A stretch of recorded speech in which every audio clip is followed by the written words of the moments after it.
Hey everyone, this is Royal with Paternity University.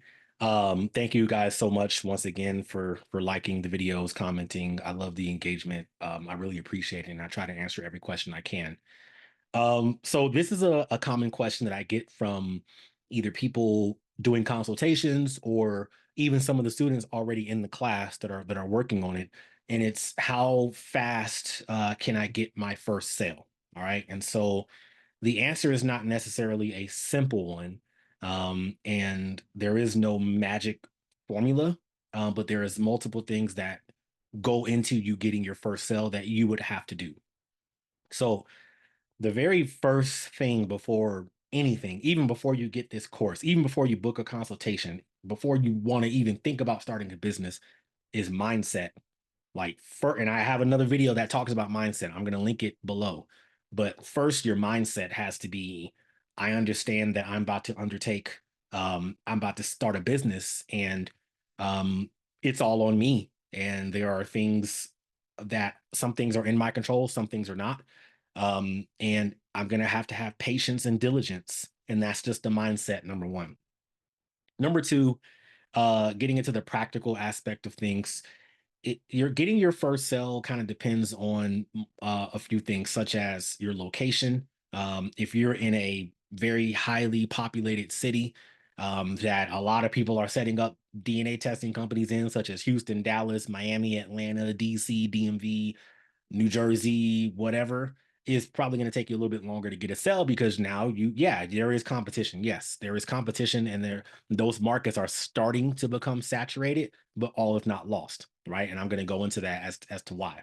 So first off, you may be in a more populated area. In doing so, your your clients, your future clients have to go down a list on Google of all these paternity testing places. Some have been in business already for 5 years longer than you have and have Google reviews and all that stuff. So there's social proof. So they're going to more than likely call them, but they're going to go down the list and eventually they're going to get to you at some point in time. You're going to be, called. And that is where the sales, that's where that stuff happens.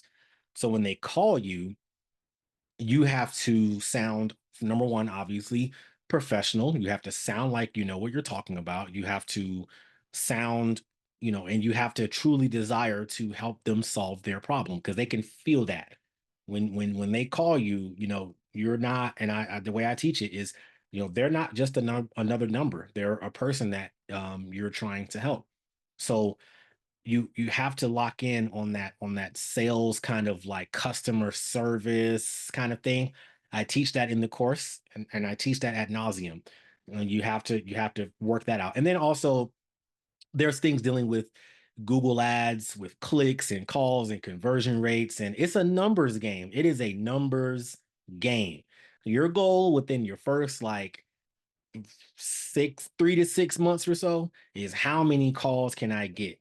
How many calls can I get? And how many reps can I make over and over until and I perfect my script. I perfect how I explain how the test is going to go for the client. How do I explain the process? How do I explain how I'm going to either go to them mobily or how they're going to come to my office, or how I'm going to outsource them to a place for collection? You need to be able to explain that like perfectly without any doubt in your voice or anything. Once they hear doubt or it sound like you don't know what you're talking about, they're not going to come to you because this is an extremely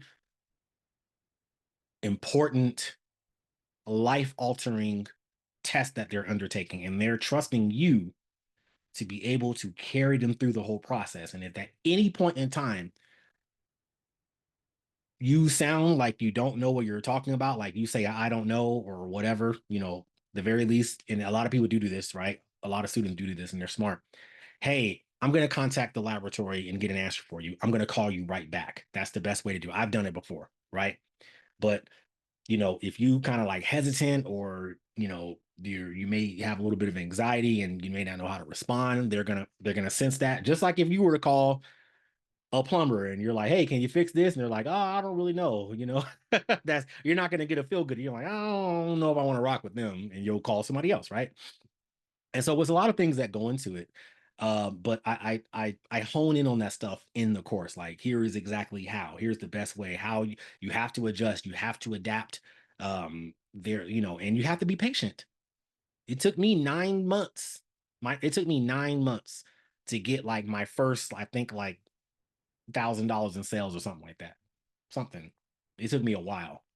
Like, I was in it and I just wasn't going to give up. And so now, with the course, you have a blueprint that significantly lowers that time frame, but you have to put in the work and be able to adapt, be able to ask me questions. Absolutely. And I'm here to answer your questions. Um, to get you to the point where you're making consistent sales and you're converting. And it takes some time and it takes some patience and you have to adapt, but you also have to keep this business at the forefront of your mind when it comes to generating income. You can't be distracted by anything else. You got to like go all in on this. That's just, that's I just wanted to say that and put this out there. So, hey y'all, thank y'all so much. I'm going to link to that mindset video. It's in the description, or it's in the, in the YouTube. I'm going to edit it away. And so you guys can check that out as well. Thank y'all so much. Like, comment, subscribe, share. I appreciate it. And until the next video, peace.